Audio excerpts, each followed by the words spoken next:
Falar sobre a e como base a gente vai trabalhar, a gente trabalhou o primeiro capítulo do livro do Steven Levinsky e Daniel Ziblatt, que é com o título Como as Democracias Morrem.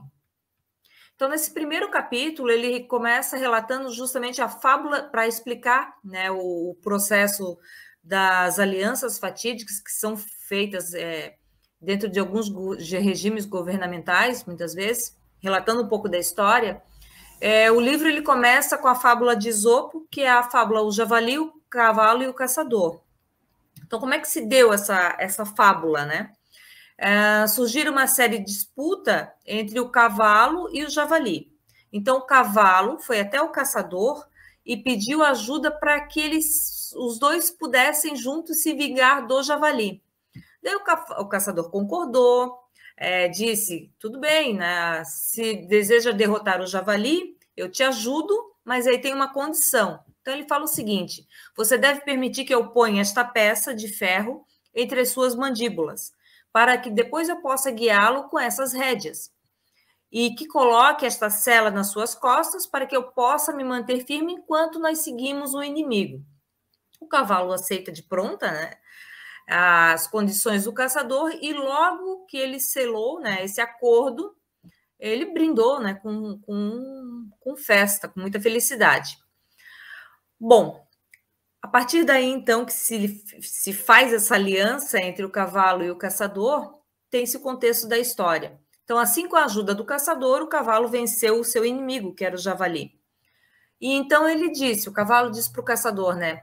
Agora desça e retire essas coisas da minha boca, das minhas costas, que é a rédea, né, etc. Aí o caçador chega para o cavalo e diz, olha, não tão rápido, meu amigo, disse o caçador, né? Agora nós temos que ver alguns pontos, né? Então, assim, o cavalo ele se alia ao caçador no primeiro momento para vencer um inimigo, e aí depois aquele aliado já não se torna mais tão aliado. Então, a ideia desse primeiro capítulo do livro, Como as Democracias Morrem, é justamente fazer esse contraponto, né? Então, dentro desse contexto muito forte, o início do primeiro capítulo, ele relata três tópicos que aconteceram na história. Então, ele começa falando, o primeiro ponto de exemplo, né, é o caso da Itália. E aí a gente vai narrar agora o que aconteceu na Itália. Bom, a Itália, depois da Primeira Guerra Mundial, né, ela fazia parte do grupo vencedor da Primeira Guerra Mundial. Então, ela teve ganhos territoriais nos Alpes, no Adriático, no Mar Egeu, mas nada, né, nada muito perto daquilo que foi oferecido para que ela entrasse no grupo durante a Primeira Guerra Mundial, ali em 1915. Além disso, então, como é que estava a Itália? A Itália se encontrava arruinada nesse período, por mais que ela fosse, né, tivesse no grupo que ganhou a Primeira Guerra Mundial, estava arruinada por causa da guerra, e muitos italianos temiam que voltasse a ocorrer uma revolução socialista nos moldes da Revolução Russa de 1977. E com resposta a esse medo, né, foi a criação do fascismo, um movimento que foi de extrema direita, ultranacionalista, anticomunista e anticapitalista, que se opunha à democracia e era favorável a um governo totalitário, né, ou seja, centralizado na figura de um governo ditatorial. Bom, como é que surgiu a ideia, né, do fascismo na Itália? O contexto a gente pode entender, mas assim, como é que surgiu assim a ideia de quem, né, quem tomou as frentes aí dessa batalha? Então, em 1919, um ex-professor, que foi Benito Mussolini, que era durante muito tempo ele foi ligado ao movimento socialista, ele cria a Liga Italiana de Combate em Milão, né? E aí essa Liga Italiana de Combate, ela dá origem ao movimento fascista. Então, com os ganhos insuficientes territoriais depois da Primeira Guerra Mundial pela Itália, fizeram crescer fortemente o nacionalismo italiano, e a crise financeira também foi uma válvula de escape para que se montasse toda essa panela de pressão onde a Itália começou a fervilhar. Então, além de antiliberal e antidemocrático, o partido de Mussolini era favorável à criação de um espaço vital, né, um espaço vital, para que os italianos, e ou, em outras palavras, o espaço do imperialismo. Então, os fascistas, eles acreditavam que a Itália era herdeira direta do Império Romano, e por isso, né, ela deveria retomar aqueles territórios perdidos ao longo com a queda do Império Romano. Então, nesse livro, né, ele começa, Como as Democracias Morrem, fala também que em 1922, seguidores de Mussolini, que eram conhecidos como os camisas negras, né, por causa da cor do uniforme que eles utilizavam, eles realizaram a famosa Marcha sobre Roma.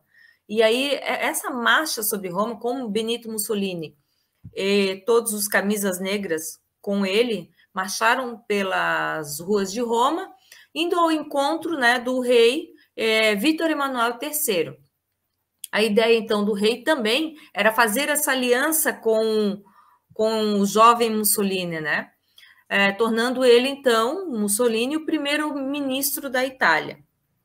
Então, dessa forma, Mussolini chega ao poder, sendo o líder, o Duce, no Reino da Itália. Então, como no próprio livro que a gente está trabalhando, Como as Democracias Morrem, ele apresenta esse primeiro capítulo narrando a entrada de Mussolini na Itália.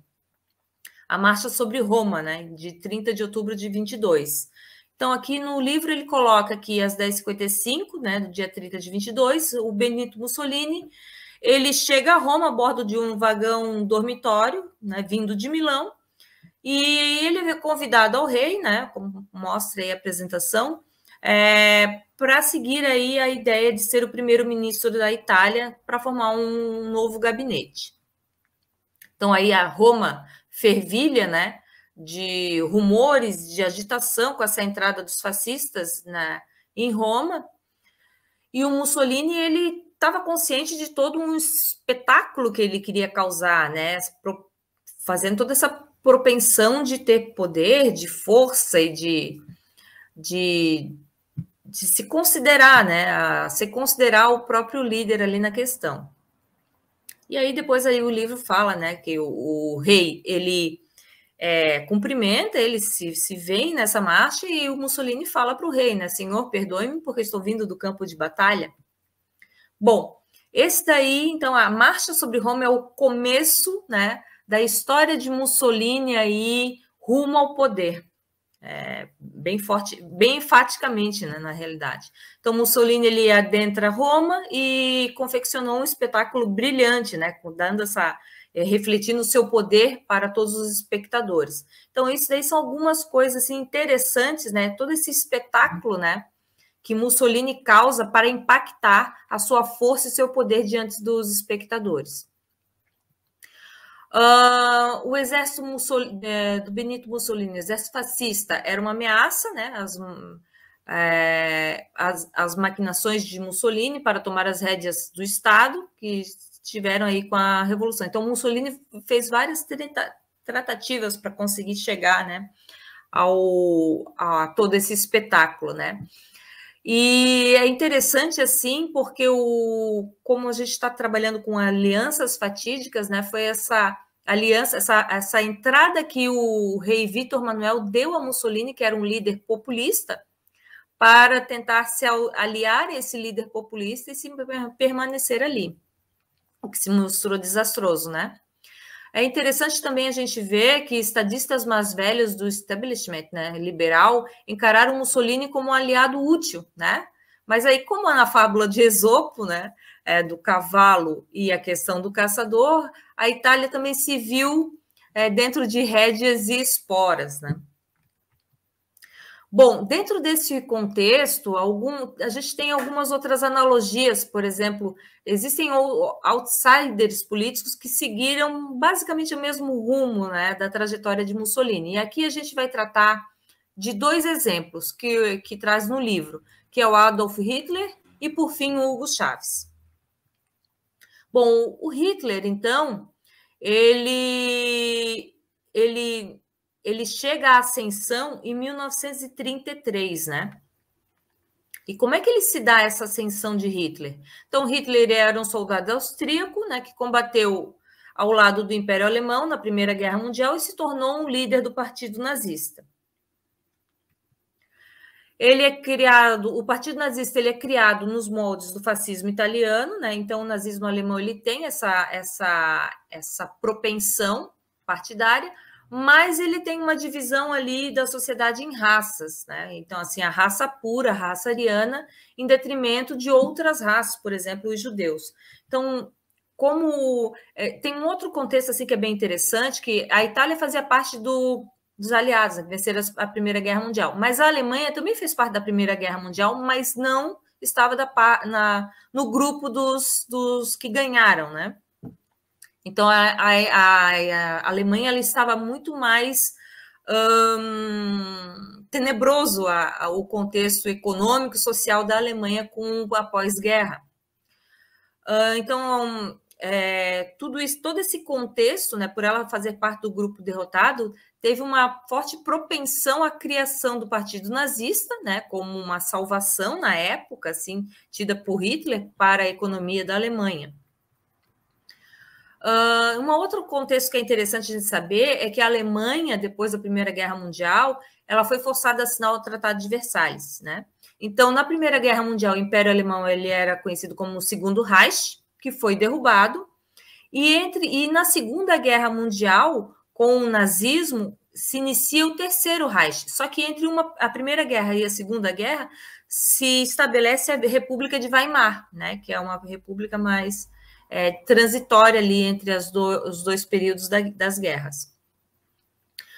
Uma outra coisa também, resquício da Primeira Guerra Mundial, é que a Alemanha se viu, como grupo perdedor, se viu obrigada a entregar os territórios da Bélgica, da Polônia, da Lituânia, da Dinamarca. E um outro contexto que também acabou, né, repercutindo na crise econômica severa que a Alemanha teve nesse período, foi justamente a quebra da Bolsa de Valores de Nova York, que gerou, além da perda de territórios, como já tinha dito, uma superinflação. Então, agravou, né, todo esse contexto aí para a Alemanha. A República de Weimar, então, depois da Primeira Guerra Mundial, a República de Weimar instituída, ela começa a se ver numa crise, né? E os alemães começam a ficar cada vez mais insatisfeitos, sem emprego, né? Com a superinflação. E aí começa a se propagar no território alemão as ideias fascistas, que pareciam, a primeiro momento, né? Algo interessante para os alemães naquele período ali da República de Weimar. Então, começa a surgir várias teorias conspiratórias, né, de que os judeus seriam os responsáveis pela derrota alemã na Primeira Guerra Mundial, e aí essas ideias elas foram ganhando força. Em 1923, teve o Putsch da cervejaria, né? Hitler e seus aliados, eles tentam tomar o poder por meio de um golpe que eles estabeleceram em Munique, só que com isso Hitler acaba preso. Na prisão, ele escreve o seu livro, que é Minha Luta, né, o Mein Kampf, que é um manifesto político ou uma autobiografia, né, de uma tratativa assim, de colocar suas ideologias no papel. Quando Hitler sai da prisão em 1924, ele começa a espalhar, a partir desse livro, suas ideologias nazistas, né, para a Alemanha. E aquela concepção de restaurar o orgulho nacional, né? Então, né, diante de tudo aquilo que foi retratado anteriormente ali, advindo das questões do Tratado de Versalhes também. O Hitler, então, em 32, ele concorre contra Paul Hindenburg, né, e ele acaba sendo derrotado nas eleições, mas ele começa a se destacar como uma forte figura política naquele período ali antes da Segunda Guerra Mundial. Bom, embora tivesse perdido as eleições do presidente, o Hitler tornou-se o chanceler, o primeiro-ministro da Alemanha, em 1933, bem semelhante, né, à experiência ali de Benito Mussolini. E ele estabelece uma ditadura de partido único e eliminando opositores em seu famoso massacre conhecido como a Noite das Facas Longas. Então, ele vai para o poder e começa a derrubar os seus inimigos, né? Derrubar mesmo os seus inimigos. Com a morte de Hindenburg em 1934, Hitler estava sozinho no poder e aí ele se torna o líder, o Führer, né, do Terceiro Reich. E aí começa todas as questões aí para o início, que vão dar início aí à Segunda Guerra Mundial. As experiências italiana e alemã realçam o tipo de aliança fatídica que frequentemente eleva os autoritários, né, os líderes populistas ao poder, os líderes populistas autoritários ao poder. Então geralmente surge um outsider, né, uma pessoa de fora, carismática, que ganha popularidade, que desafia a velha ordem, que questiona a velha ordem, assume o poder, e ao assumir o poder, ele se mostra, né, como um líder autoritário. E por fim, assim, o capítulo ele também falamos do Benito Mussolini, Hitler, e agora vamos falar do terceiro outsider que o livro coloca, que é o Hugo Chávez, tá? O que a gente pode falar assim sobre o contexto da Venezuela e o surgimento do Hugo Chávez ali como um outsider, né? A Venezuela, durante muito tempo, ela se orgulhou, né, de ser uma democracia, uma das mais duradouras da América do Sul, e que era vigente desde 1958. Liderados por Hugo Chávez, os rebeldes se autodenominavam bolivarianos, em homenagem ao herói da independência, o Simão Bolívar. Bom, a ideia aqui é que o Chávez ele se aproxima, né, do Caldeira, né? Ele começa a iniciar o flerte político. Ele vem desse mesmo contexto ali de, né, muito similar os contextos ali dos líderes, né, de como eles chegam ao poder, e ele se aproxima do Caldeira, né, num flerte político que fez com que impulsionasse, né, a posição do Caldeira nas pesquisas, e também deu uma credibilidade ao Chávez, né, porque embora o ex-presidente Caldeira fosse um estadista veterano bem conceituado, a sua carreira política estava em declínio desde 1992. Então, Chávez se aproxima de um experiente político, né, para vir rumo ao poder. Então, Caldeira também ajuda a abrir os portões do Palácio Presidencial para o Chávez, deferindo um golpe mortal aos partidos que estavam estabelecidos de antemão na Venezuela.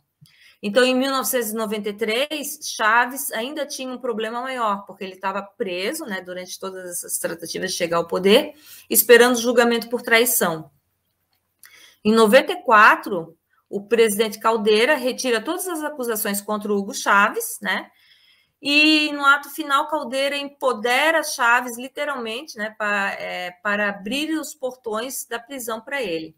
E logo após a soltura de Chávez, um repórter pergunta ao Chávez, né, para onde que ele está indo, saindo da cadeia, para onde é que ele está indo? E ele diz: eu estou indo para o poder, responde Chávez para o repórter. Então, esse é um dos contextos, né, os três contextos, Itália, Alemanha, Venezuela, onde líderes antigos, né, de muita experiência no governo, abrem as portas para esses outsiders políticos, justamente nessa tratativa ou de se aproximar da popularidade dessas pessoas, ou de compartilhar uma primeira impressão de poder. Mas é interessante que todos esses três relatados, tanto Mussolini quanto Hitler, quanto Chávez no livro, eles têm quase que a mesma trajetória, né? E é interessante que ali e ele contextualiza e fecha justamente com a fábula de Esopo que a gente tratou no início aqui dessa